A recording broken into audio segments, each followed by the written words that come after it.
إن الحمد لله نحمده ونستعينه ونستهديه ونستغفره ونعوذ بالله من شرور أنفسنا ومن سيئات أعمالنا من يهده الله فلا مضل له ومن يضلله فلا هادي له أشهد أن لا إله إلا الله وحده لا شريك له وأشهد أن سيدنا محمدا عبده ورسوله لا نبي بعده اللهم صل وسلم على سيدنا محمد وعلى آله وصحبه وسلم تسليما كثيرا قال الله تعالى في القرآن العظيم يا أيها الذين آمنوا اتقوا الله حق تقاته ولا تموتن إلا وأنتم مسلمون عباد الله. Hadirin jamaah salat Jumat yang dirahmati oleh Allah Subhanahu wa taala.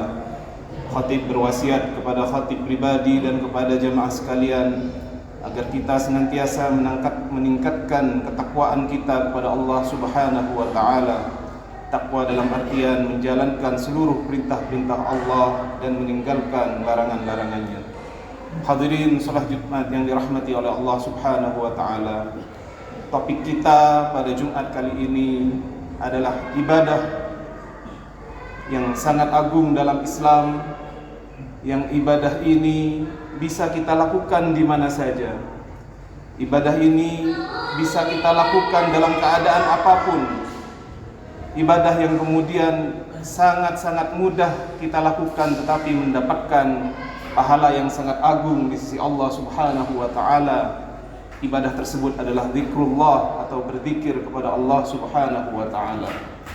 Dalam sebuah hadis, baginda Nabi besar Muhammad sallallahu alaihi wasallam bersabda, "Kalimatani khafifatani 'alal lisan, thaqilatani fil mizan, habibatani ila rahman, subhanallah wa bihamdihi subhanallahil azim."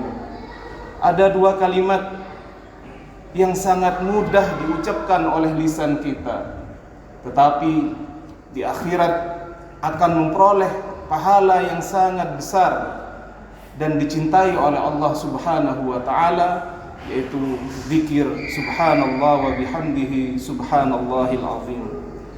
Ini adalah bentuk bagaimana baginda Rasulullah sallallahu alaihi wasallam memberitahukan kepada kita bahwasanya pahala berzikir kepada Allah Subhanahu wa taala sangat agung, sangat besar, bahkan mampu kemudian meningkatkan derajat kita di surga nantinya.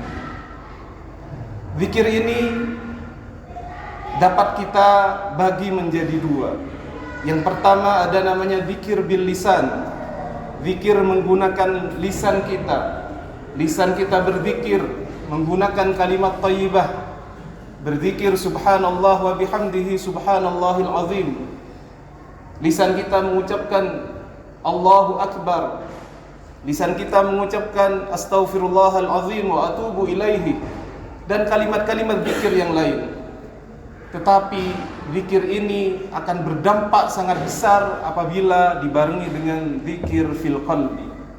Artinya ketika kita mengucapkan zikir dengan lisan, hati kita juga berzikir membayangkan makna daripada apa yang kita ucapkan dalam hati kita. Ketika kita mengucapkan Allahu Akbar, maka hati juga mengatakan Allahu Akbar, Allah yang paling besar. Kita mengucapkan subhanallah wa bihamdih, maka hati kita juga berzikir subhanallah wa bihamdih.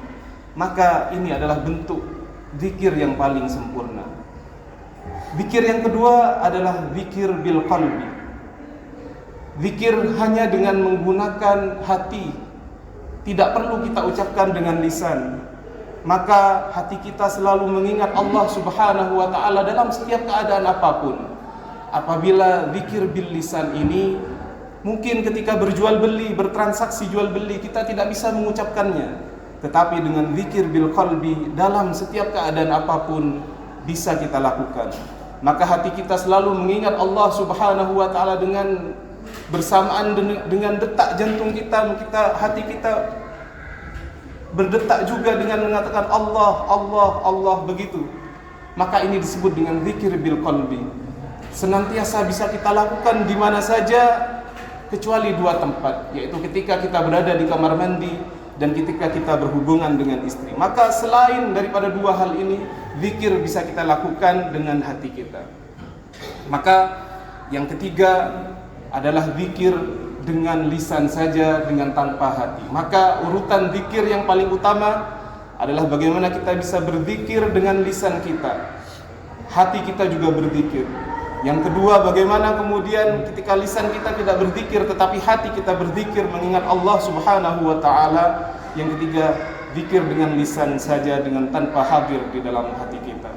Maka faidah zikir ini sangat besar.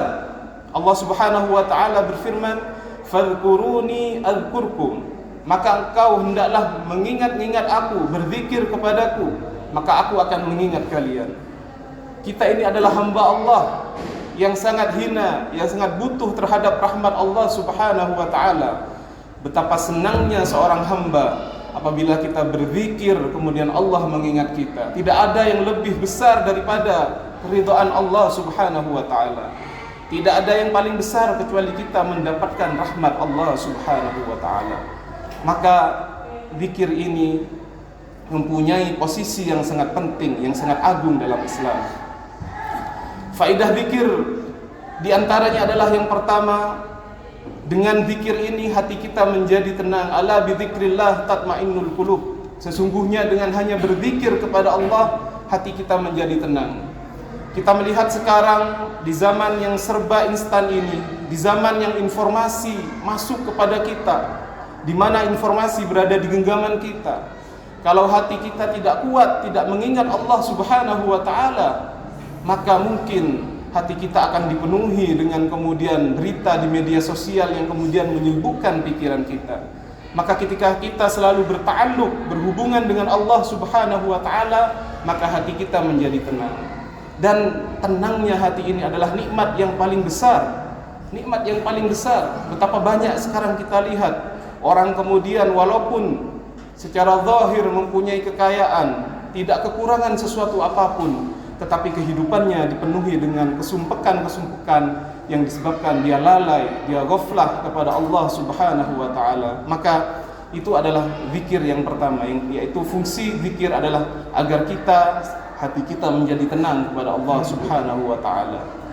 Jamaah hadirin yang dirahmati oleh Allah Subhanahu wa taala, di antara zikir adalah bagaimana kita juga bersolawat kepada baginda Nabi besar Muhammad sallallahu alaihi wasallam. Jangan sampai ada waktu kosong kita lalui tanpa kita mengucapkan zikir. Mengapa kita tidak mengucapkan Allahumma salli ala sayyidina Muhammad wa ala alihi wa sahbihi wasallim?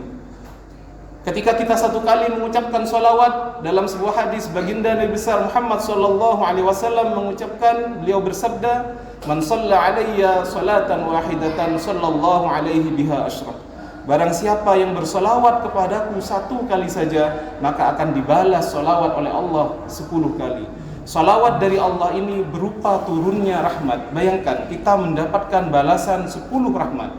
Ulama berkata, jangankan 10 rahmat, 1 rahmat saja kita peroleh daripada Allah, maka itu sudah cukup untuk menyelamatkan kita untuk masuk ke surganya. Maka jangan sampai kita melalaikan diri kita, ghaflah, sampai kita tidak berzikir bahkan dengan kalimat-kalimat yang sudah kita pelajari, dan juga berselawat kepada baginda Nabi besar Muhammad sallallahu alaihi wasallam. Terakhir, bentuk dari zikir adalah juga bagaimana kita berdoa kepada Allah Subhanahu wa taala di setiap kehidupan kita, di setiap langkah kita sehari-hari. Maka apakah kita sudah mengikuti sunnah baginda Nabi besar Muhammad sallallahu alaihi wasallam?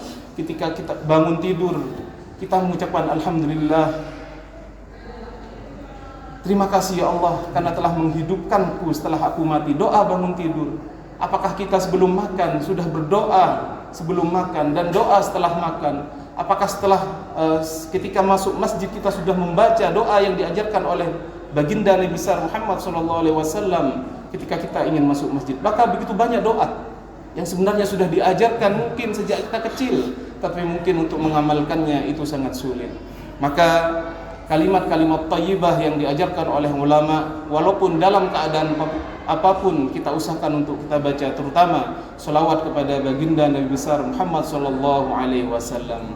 Demikian khutbah singkat ini, mudah-mudahan dengan hati kita berzikir kepada Allah Subhanahu wa taala, hati kita menjadi tenang, kemudian kita kelak dimasukkan ke surganya Allah dengan rahmatnya Allah Subhanahu wa taala. Amin Allahumma amin. Barakallahu li wa lakum fil Qur'anil azim wa nafa'ani wa iyyakum bima fihi minal ayati wa dzikril karim.